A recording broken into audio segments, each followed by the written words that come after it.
Hello, beautiful people, and welcome to Taking Over the Photo Pit, a music photography podcast held by me, Boston Schultz, where I interview badass music photographers. I am so excited to sit down today with Emily Jade Photos. She is a photographer based in the UK. She's a music photographer and journalist.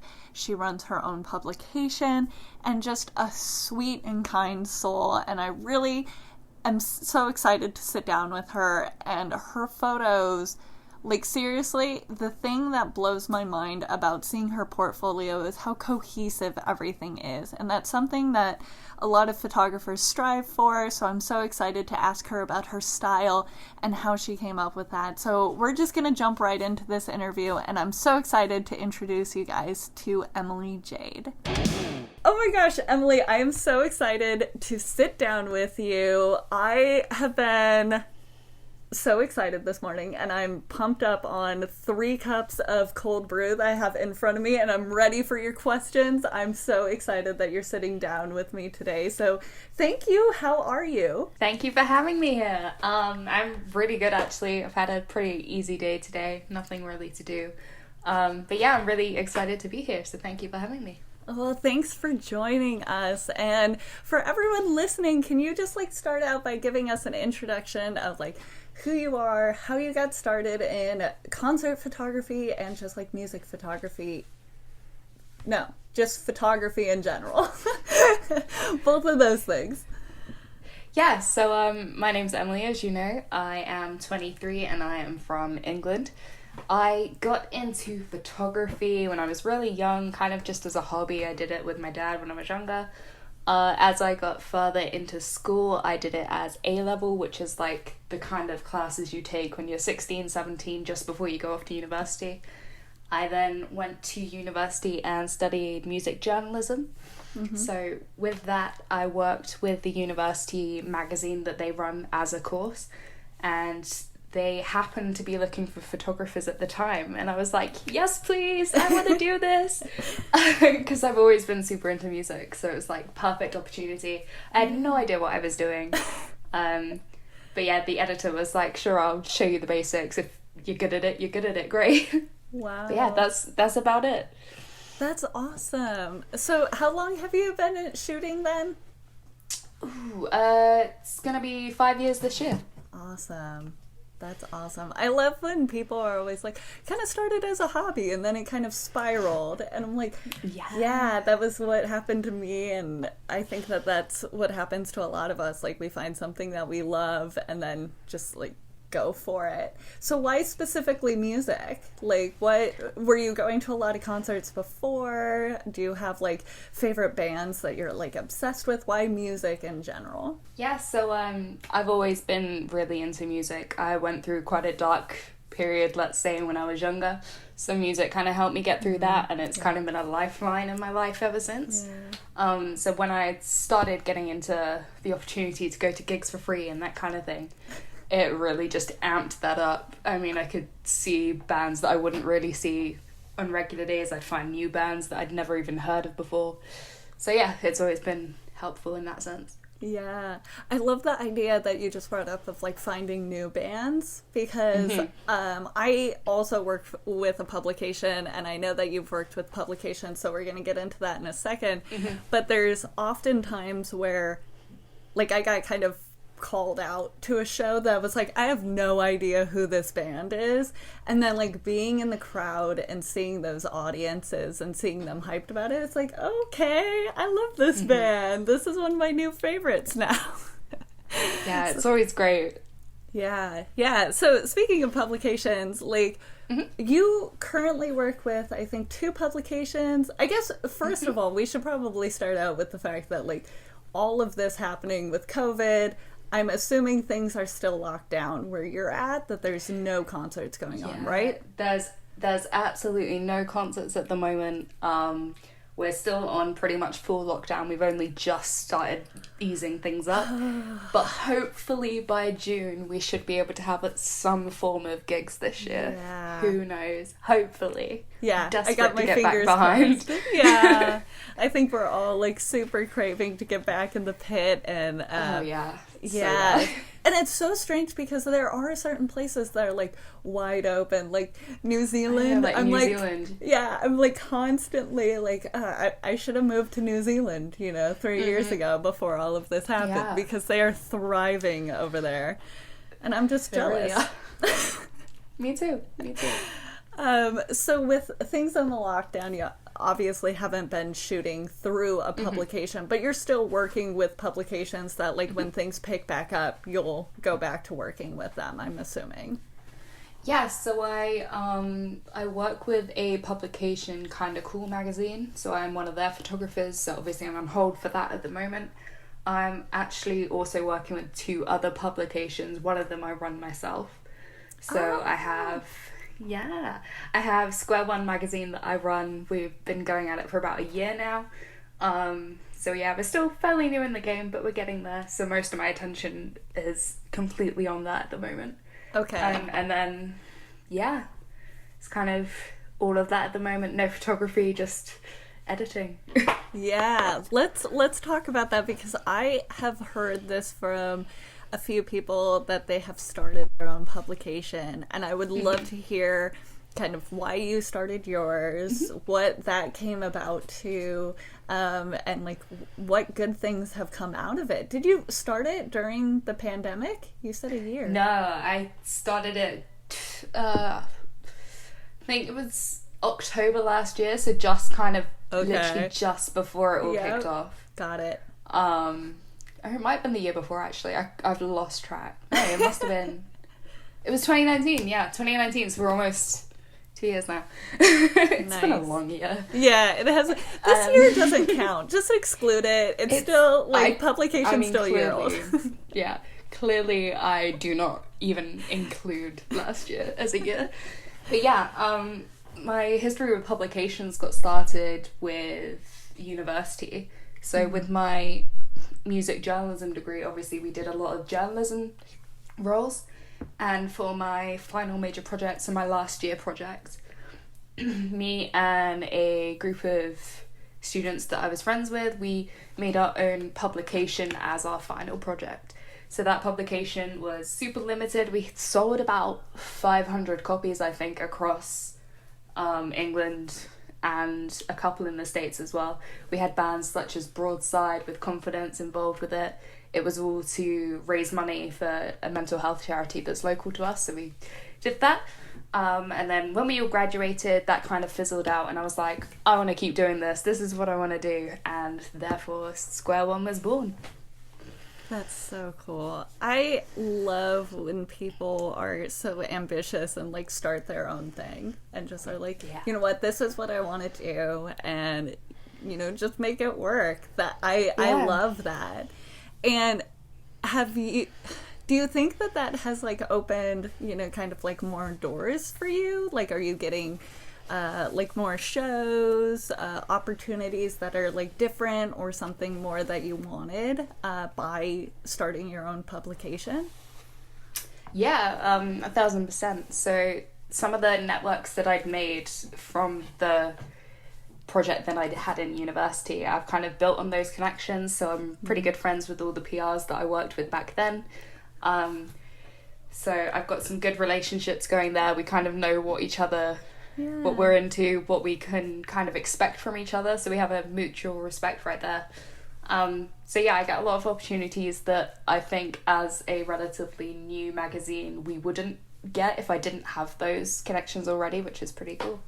Yeah. And this industry is all about networking and connection building anyway, and when you have those connections, and then you're just, like, kind of deepening those connections by being the person to go to for everything, like, it's pretty much going to help you regardless. So I love definitely. that. So when it comes to kind of, like, your work for concert music photography, do you focus, like, more solely on, like, the publication side of it? Do you work with, like, as a freelance photographer for musicians that they hire you on? Do you tour? Like, what does your kind of, like, workload structure look like when it comes to music photography business?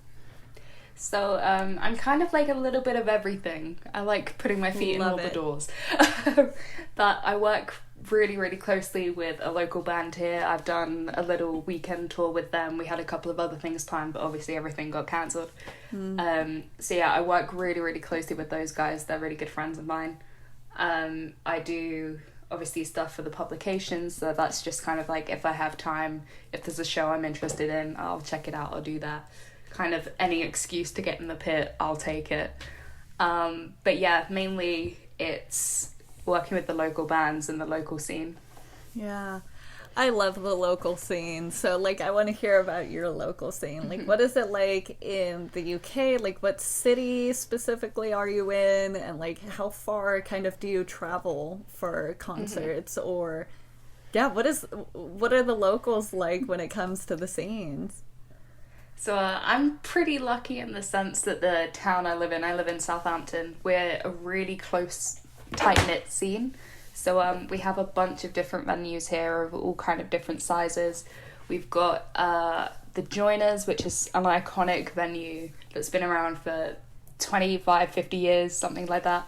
It's iconic. It's got about a 200 cap, and then we go all the way up to our Guildhall, which is about 1.8k, I want to say off the top of my head. But we have a really, really dedicated team here. So it's really nice to kind of see everyone band together, especially in like the pandemic right now where we have the whole Save Our Venues thing going on where venues were struggling. Obviously, everyone banded together to make sure that our local scene can survive this, which was really, really nice to see. Yeah. Have you had any venues that like shut down during all of this? Like officially closed, or are they just like all kind of on pause for now? From what I know, we've had venues close in the past because of similar things, like not enough government funding, that kind of thing. As I said, the Joiners, they're kind of Southampton's most iconic venue. They've almost shut down a couple of times in the past couple of years, and this year included. But yeah, I think most of them are just kind of holding on till things open up because they know that the scene will get there and make sure they make it their worthwhile. Yeah, it's kind of interesting because I've heard so many people talking about how like, okay, venues are going to be like packed when we're back because everyone's like, oh my gosh, I miss concerts. Yeah. And at the same time, it's like I've been going to concerts in my local scene, seeing local bands for the past like, 5-6 years. I was like, some of those venues are like never packed. So I'm like, at least by us, I'm like, where have you guys been? Pre-pandemic, like where were you going for your concerts? So like, I'm really, really hoping that this kind of excites a worldwide, re-energized music industry, music scene, that everyone's like going back out to the local shows and getting those local bands up and running again. So I'm really excited about it. I love that you guys have a like Save Our Venues scene, and support there, because I think it's really important. It's so sad to see our local scenes really struggling because that's where my love is. So it sounds like that's where yours is as well. Yeah, exactly. I mean, bands wouldn't be here without those grassroots venues, so we need them. Yeah. It's as simple as that. Yeah. When it comes to the bands that you've worked with, you said that you have done like a short like weekend tour. Have you done like other tours on top of that? Or was that like you stepping your toes into those waters? I don't tour, so I love asking people about touring. Yeah, that's all good. The Weekender was kind of like my first ever experiment into touring, I guess. It was so a pretty super last minute thing, if I remember. It was literally just like 3 dates driving up and down the country. Beside that, I'd done a couple of dates here and there. I wouldn't really say it's a tour because it wasn't consecutive, but I'd done a couple of dates up and down with the same artist. But yeah, that's kind of only been my touring experience. I had a couple lined up for last summer, but obviously they didn't go ahead, so hopefully next year should be able to get some more touring experience. Yeah. What was it like for your, first initial, like, touring, I guess, like, experience, like testing the waters? Were you really overwhelmed? Were you excited and you like had it under wraps the whole time? Like I get anxious about like just regular shows, and I'm sure like a lot of other people do too, but I can't imagine like for me the stress levels of going out with a band and being like, hey, look, I'm responsible for this for a few days. Like, that seems very overwhelming to me. So what was it like for you? Oh yeah, I get very anxious easily. But no, it was good fun. The band that I work with, I knew the guitarist from a previous job where I worked in a bar. So I had like a decent friendship with him. It wasn't anything like super well known. We weren't great friends, but we knew of each other quite well. So it was like 4 other guys and him. We were stuck staying in the same room together, like in a cheap hotel. Yep. I was like, this is great. I don't know any of you. But no, they're genuinely some of the nicest people that I know. So it was a great first experience. That's awesome. Yeah, I think I would be too anxious and nervous to like handle anything, but I love that. I'm so happy that was like a good experience for you, and hopefully when things open back up, you know, you can just pick right back up with that and keep going, because there's going to be so many tours planned. Yeah, that's what I can't wait for, hopefully. Hello, and we're going to take a quick break here. I want to introduce you guys to another podcast called Music and Things. And on my podcast, I love featuring other photographers and creatives and having them really light up and talk about their art. And that's one of the things that Music and Things does. And I just love sharing other creative outlets in this music industry, and I'm so excited about their new podcast. So we're going to take a quick break to introduce you guys to Music and Things. Hi everyone, welcome to Music and Things. My name is Angie. And my name is Pooja. This is a podcast where we try to discover the art behind being an artist. And we're so excited because we're coming back with a season 2. Yeah, and it'll be a little different. So in season 1, we asked all our guests, what is art? How can we change the music industry? And we did this through topics like motivation, change, imposter syndrome. In this new season, we'll be asking the why. Why do people create art, and why can it have an impact on our world? Be sure to follow us on our journey. We are on all streaming platforms, and you can also follow us on Instagram at Music and Things Podcast. So tune in to season 2 to hear our conversations about music and things.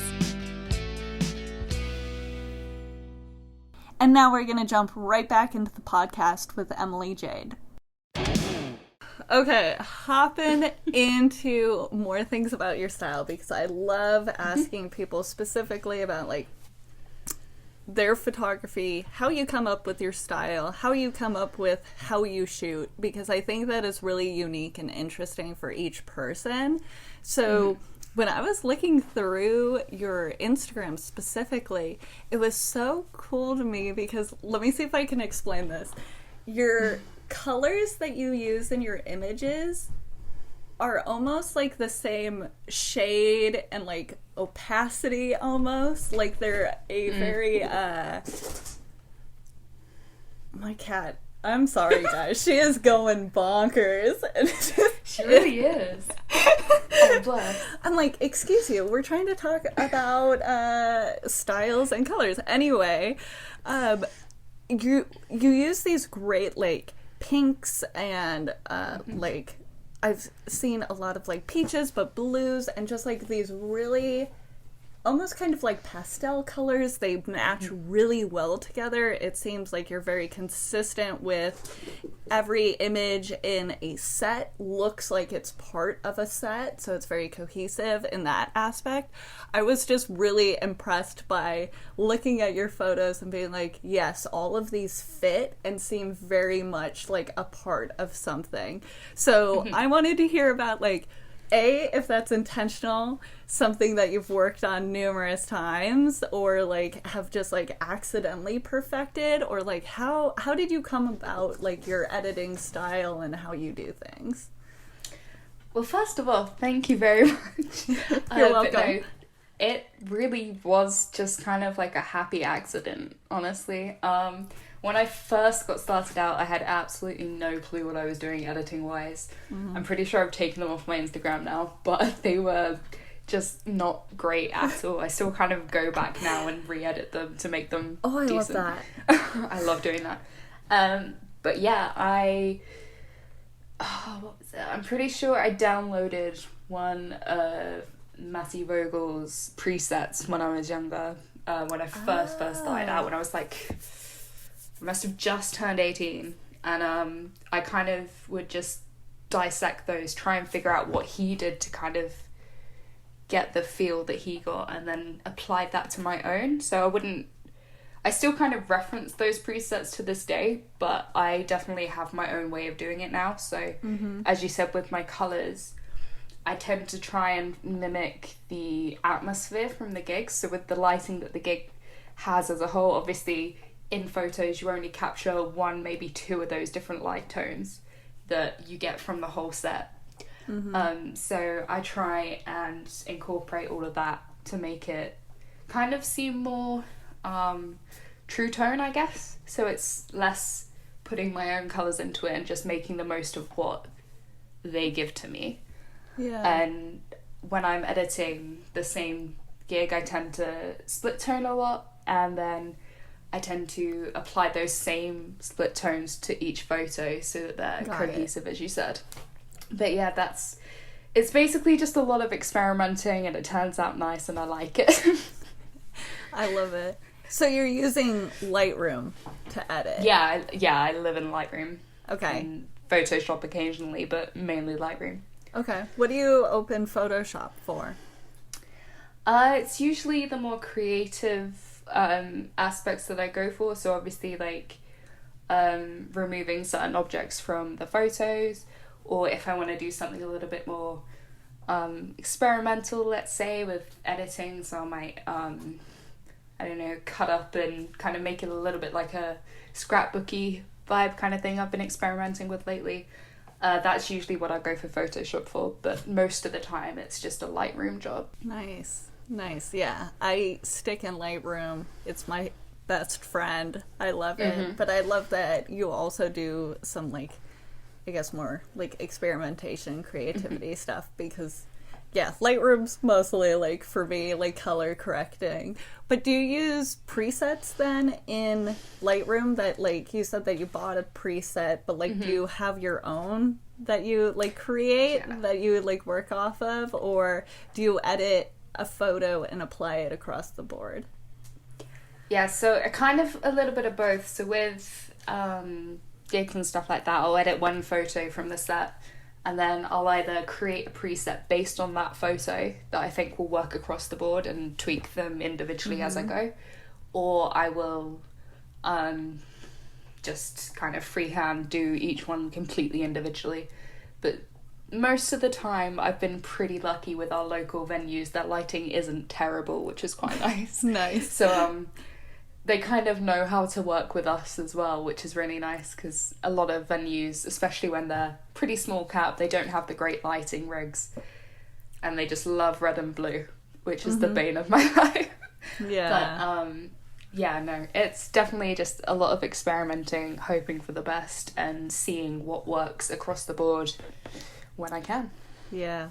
I think that the best like advice that I think that I ever got was like, get Lightroom before you know what you're doing, and then just like play around with it. They were like, spend most of your time in Lightroom just like trying to learn and see what other people do. And I love the idea that you brought up, like getting a preset, because there's like this weird thing in like photography, I think in general, that like half the people, or I'd say a third of the people, don't care about presets, either use them or don't.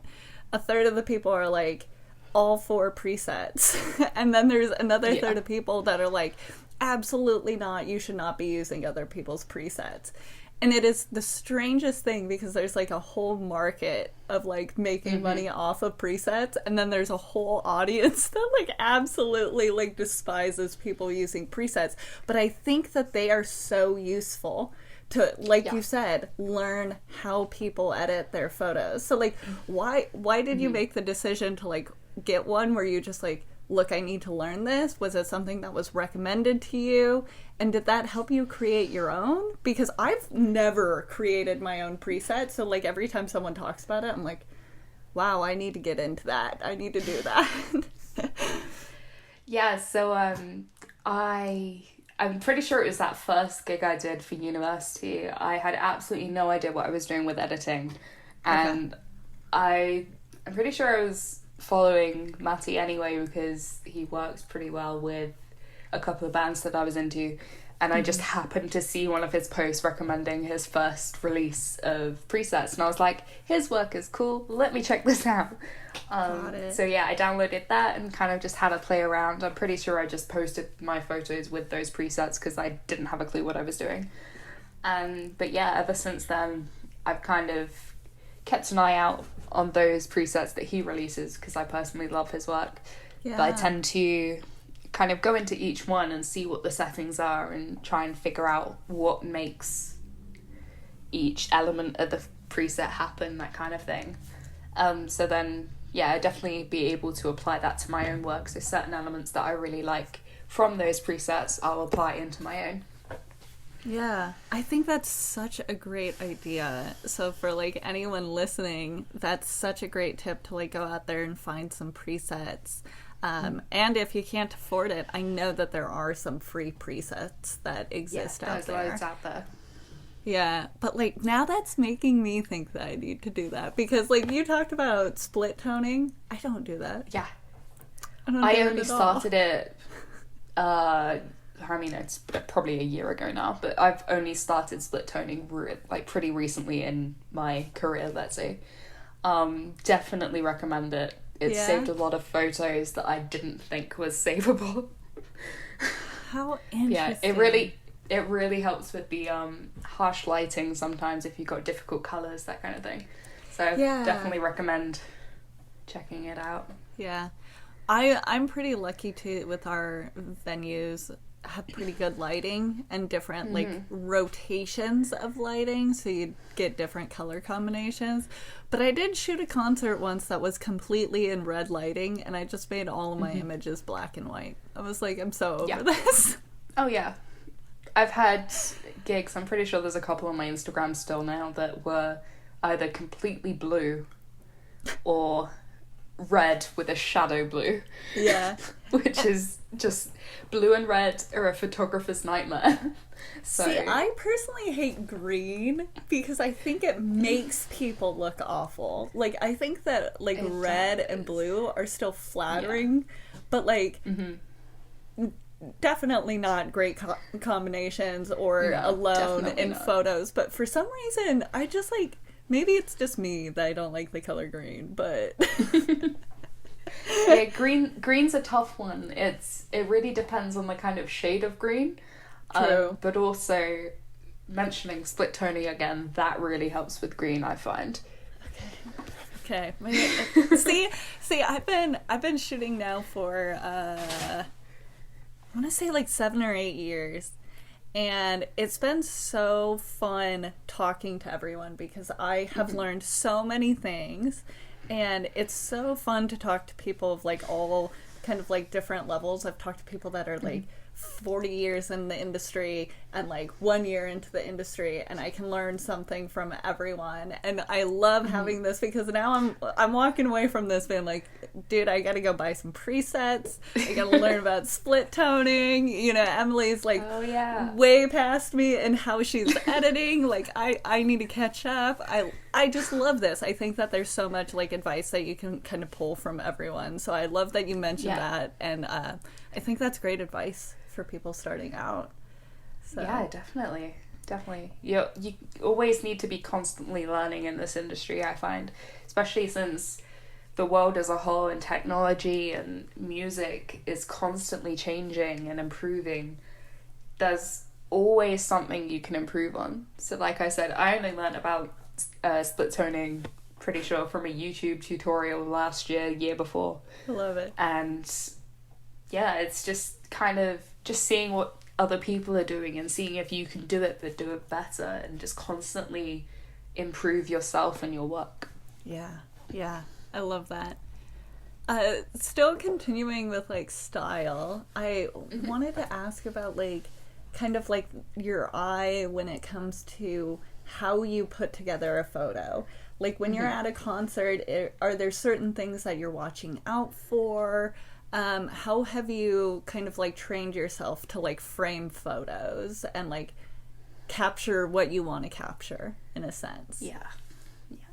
So with my style, I tend to kind of go with audience interaction as a big one. With our smaller gigs are alright for it, but some of our other venues are pretty hard to get a decent shot of the artist on stage and the crowd at the same time. So I tend to just do it as if I was front row barricade. I kind of want to give the people that are looking at my photos the feeling of, damn, I was standing right there. Yeah. So my composition, I don't really think about it too much actively. I probably do subconsciously, but I love photos when it's just the one person and the kind of background just fades into the background. So I usually try and aim to get one shot from each show where, say, one of the members is right at the front of the photo and then they've got the light beam hitting them from behind.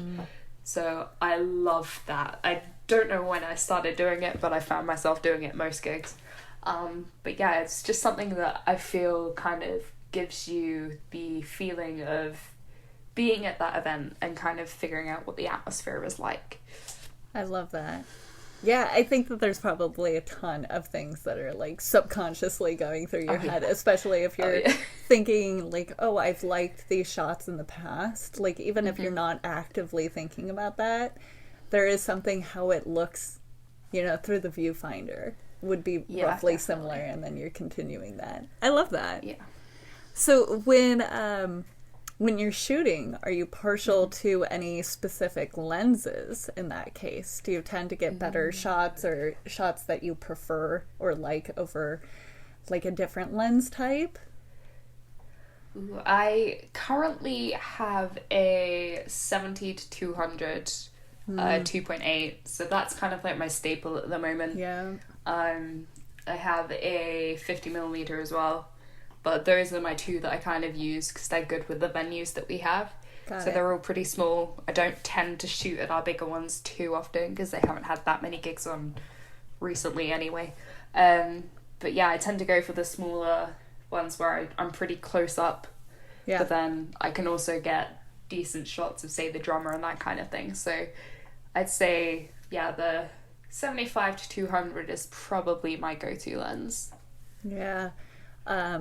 That's funny that you say that because that's my staple lens too. Yeah. And I haven't heard that from a lot of people. Oh, really? But like, I shoot indoor small venues with my 70 to 200 and people are like, what are you doing? That thing is massive. And I'm like, it has a way works. of, it has a way of like you said, like where you isolate that one person on stage and it's just beautiful. Chef's kiss. Stunning lens. But I know that it's amazing. It's a great lens. It's just expensive and I highly recommend people go in secondhand for a lot of those lenses. But because I got mine secondhand and I used it 5 years and then I dropped it. But that's another story. But yeah, I love that you said painful. That. I felt that. I know. Have you ever dropped a lens? Have you ever broken one?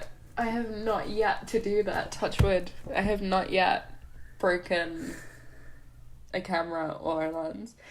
I 2 years ago, I think I upgraded my kit. So I finished uni and was like, right, I need new camera, new lenses. Let's do this properly. I went full frame. Nice. And yeah, I got a camera and that 75 to 200 lens all on loan. I'm still paying it off now, but that's fine. But yeah, those definitely great stuff. I use it every time, hands down. Yeah. What camera did you get? I got a... What did I get? I haven't used it in so long. I I know they're sitting in cases, like, underneath their bed. I'm like, Legit. this is the camera Hold that I up. have. I come out every once in a while. I literally haven't touched it in 6 months because of COVID. Oh. I have a Canon 6D Mark III. I gotcha. That's what I have. Fun fact, yeah. So yeah, I upgraded that, and then immediately 2 months later we went into lockdown, so Yeah. haven't really had that much use with it yet, but I'm getting there slowly. Yeah. Well, I've heard great things about that camera, so I'm sure that you're going to have a blast when things start opening up. But I love hearing about people, like, growing and upgrading their gear and just being like, look, now I can do more and do this and stuff, and I think that's awesome. Yeah, so the camera I had before it had a Nikon D5200 or something like that. It was just a little kind of point and shoot that I got when I was 15 going into my A-levels, so I needed one for my photography course. And I shot on that literally up until last year, so Wow. it did me great, but I'd outgrown it and I was ready to go the next step. Love it. But yeah, it's definitely one of those things I find that it doesn't matter what equipment you have, as long as you know how to use it, you can make it work. Yeah, I know a lot of people that had, like, crop sensors for a long time, and I know people that still shoot on crop sensors and have amazing photos, and it's, like you said, just about how you use it and learning your gear. But Exactly. if you have the ability to, like, upgrade and you're doing a lot of stuff, like, it is such an exciting moment to be like, look at It is me, worth I'm it. doing this now. Yeah. Go me.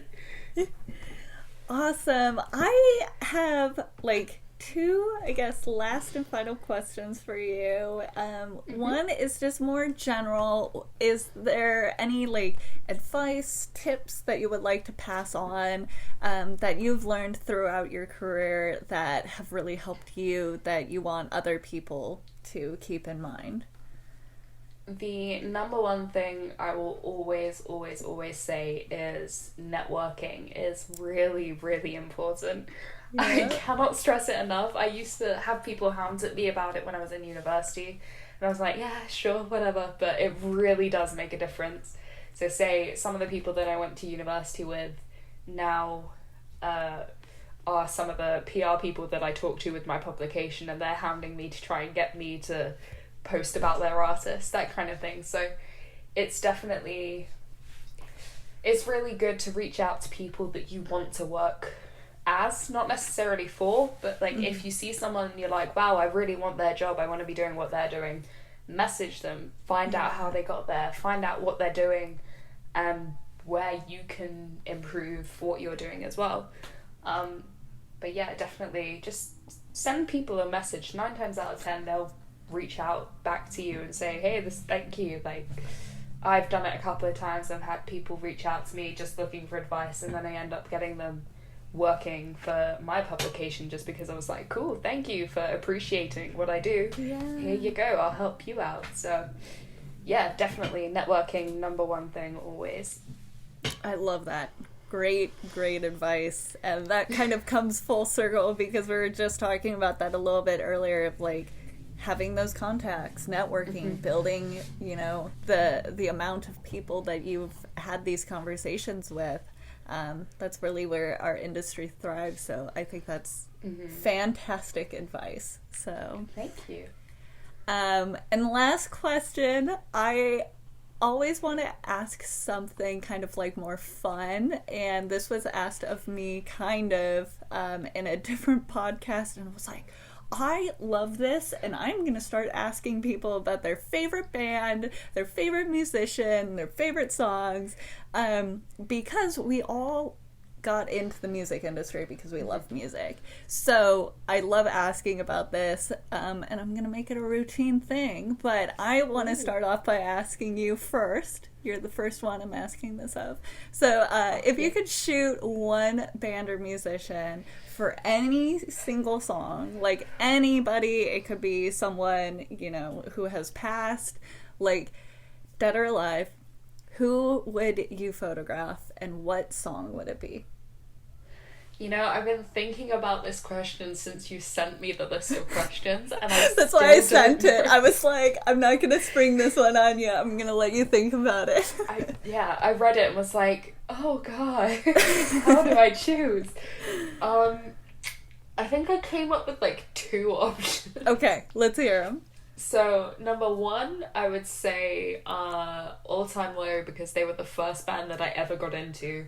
They were my first live gig as well, so it would kind of be a full circle moment getting to shoot them. Song-wise for that, I would probably say Afterglow, just because the stage design for that song is insane. They've got like flare lights and everything. It's really, really nice live. I love that you know the stage design for that song. I saw it live. I'm a fan. What can I say? I love that. But yeah, it's really nice. And then my second would probably be Water Parks. Pretty much any of their songs, to be honest. But I'd say maybe Watch What Happens Next, because they're doing good stuff. Very interesting and new and exciting things I feel like it would be fun to cover live.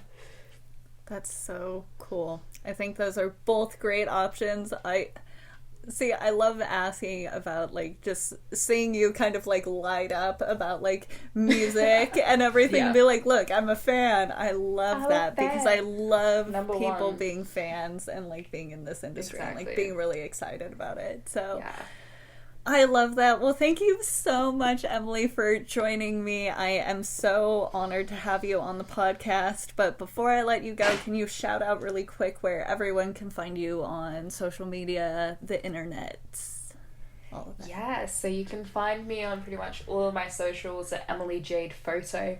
I have a website which is emily-jade.co.uk, and that's about it. Love it. Well, thank you again for joining me, and I cannot wait to see you in the pit.